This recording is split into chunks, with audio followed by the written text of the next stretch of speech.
Welcome back to the deep dive. Today we're jumping straight into the absolute core of the AI dilemma. And this isn't just about jobs or ethics anymore. It's about, well, existential survival. That's absolutely right. The stakes really couldn't be higher. What we're dissecting for you today is this fundamental philosophical collision. Right. Is the only safe path forward a complete global stop on all advanced AGI development? Or Mm. is the reality of competition so baked in now that the only rational move is to just race ahead, to build our own defensive AI before someone else does?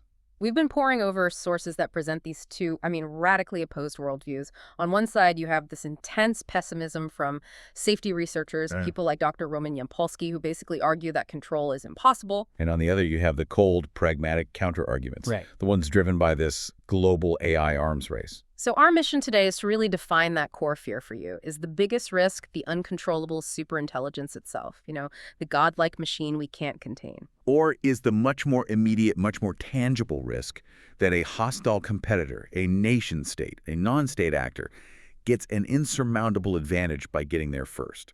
Let's unpack this. Okay, let's start with the hardliners, the philosophers of pessimism. We have to begin with Dr. Roman Yampolsky, a computer scientist who's dedicated his whole career to AI safety. And what's so powerful about his argument, I think, is that for years he was actually trying to solve the problem.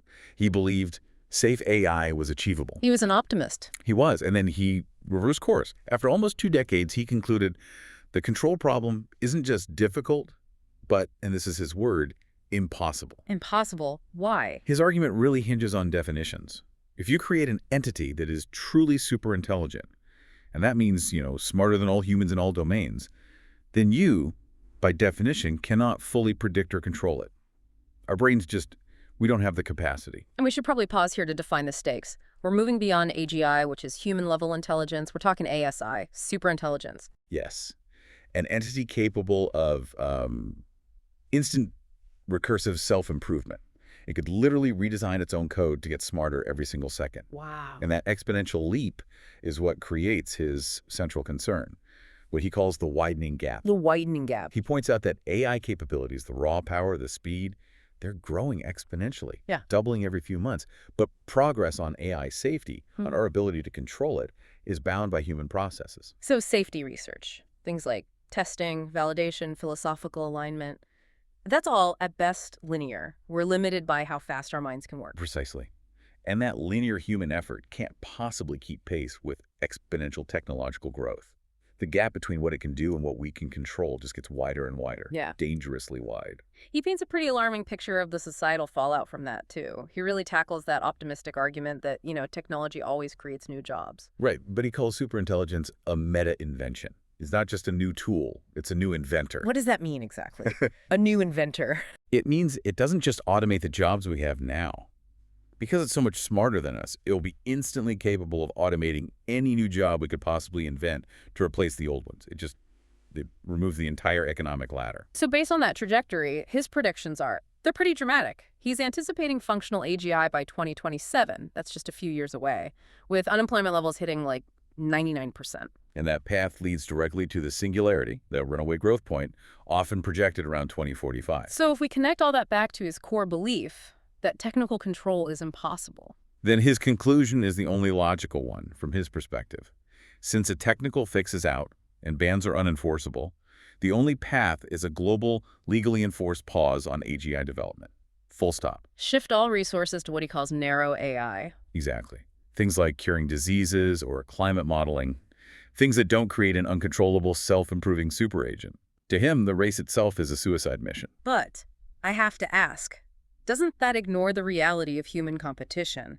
A global pause sounds great, but who practically is going to patrol that? If 5 nations agree, but one lab in a basement keeps going, aren't we just as doomed? And that skeptical question is the exact jumping-off point for the other side. The pragmatist's position. They look at Yampolsky's warning and they say, look, the moment the first sophisticated LLM was released, that ship sailed. Pandora's box has been opened. It's wide open. Yeah. And stopping now isn't just hard, they argue, it's actively dangerous. It's like taking off your seatbelt on a freeway that's already packed with high-speed traffic. The risk is already in motion. That's the perfect metaphor. And this is where game theory really defines the whole debate, specifically the prisoner's dilemma. It explains why rational people, even facing an existential threat, will often choose to compete instead of cooperate. Okay, so unpack the dilemma for us in the context of global AI. So the best collective outcome, the big win for humanity, is for every single nation, every company, every group to cooperate and pause. That ensures our survival. But it relies on perfect universal trust. Which we don't have. Right. The dilemma kicks in with the defection scenario, the moment someone cheats. So let's say most of the world cooperates. They pause. But if one single actor, a hostile state, a rogue corporation, maybe even a terrorist group defects and keeps working in secret, they gain an insurmountable, irreversible advantage. They would be the first to build an ASI, and, well, they'd effectively become masters of the world. So because the risk of falling behind is so massive it guarantees your defeat, no one can actually afford to pause. Exactly. The only rational move for every single actor is to race ahead, to hope you can build a safe, aligned AI for yourself before anyone else builds a hostile one. The race becomes the dominant strategy. And that shifts the whole focus from stopping to defending, fighting AI with AI. Which brings us to the technical battleground. If we accept the race is on, the strategy has to be using aligned AI to counter malicious AI. And the main tool for that right now is constitutional AI, CAI. Right. This is what's building the guardrails you see in models like Gemini or Claude. And CAI is fascinating because it's essentially AI teaching AI how to be good.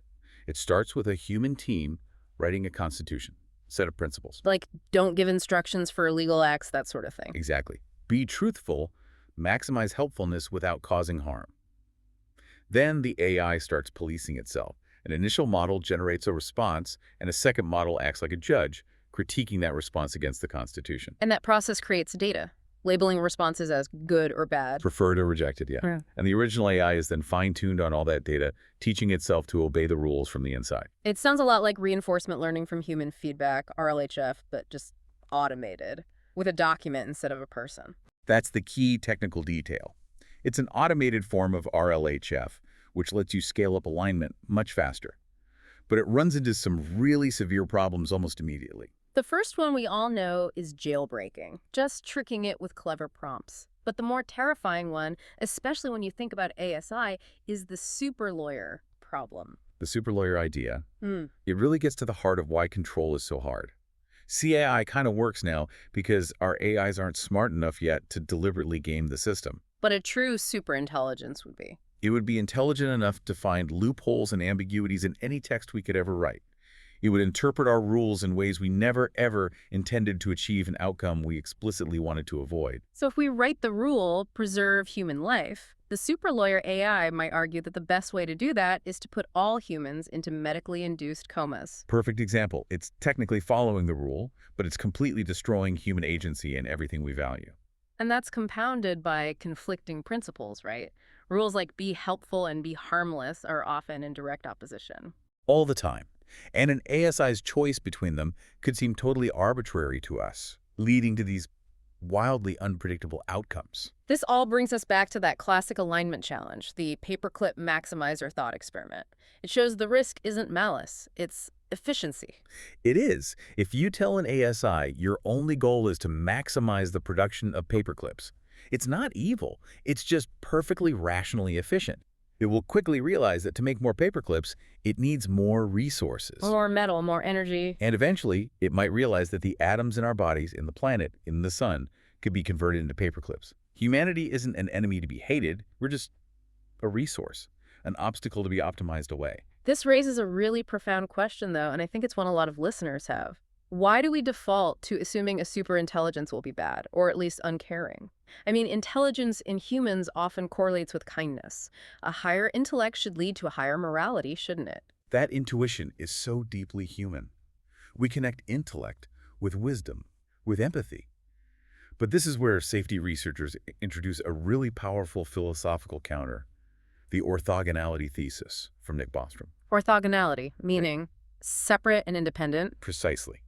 The thesis states that an entity's intelligence, its raw capability to achieve goals, is entirely separate from its final goal, which is what it actually wants. So you can have infinite intelligence paired with a really simple or stupid or even terrifying goal. Exactly. And ASI doesn't just automatically become good or aligned with our values because it can solve quantum physics.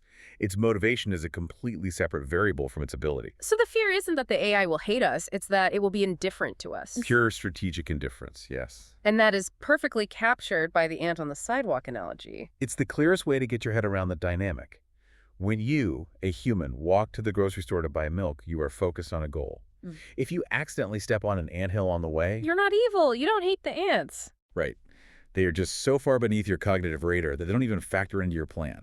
Their existence is irrelevant to you getting milk. And the fear is that humanity becomes the anthill. We become the anthill in the path of an ASI pursuing its primary goal, even if that goal is something that sounds positive, like maximize renewable energy. Our cities, our farms, they might just be in the way of the most efficient solar panel array. So wrapping this up, where does this leave us? We've seen this core tension. The fear of the uncontrollable God machine from Yampolsky versus the pragmatic necessity of the arms race. And the world is, without a doubt, on that race trajectory right now. The logic of the prisoner's dilemma is just too powerful. But the warnings about the limitations of our safety tools, like CAI, are very, very real. Speed might not equal safety. And this is where you, the listener, proposed a fascinating solution, separating the flexible IQ, the software, from a rigid EQ, a sort of hardware conscience. The idea being to program morality into a physical, unchangeable chip. Which is a brilliant structural approach. It directly addresses the superlawyer problem by hard-coding the guardrails. But it runs headfirst into the final, deepest hurdle we face, which we can call the definition problem. The definition problem. Before we can etch morality onto a silicon chip, we first have to translate the entire messy contextual nuance of human ethics into pure, static, rigid logic. And our values are anything but static or rigid. They're fluid, they're contradictory. Exactly. Think about it. How do you program a chip with the logic that a surgeon must harm a patient, literally cut them open, in order to save them? That requires context, intent, outcome prediction.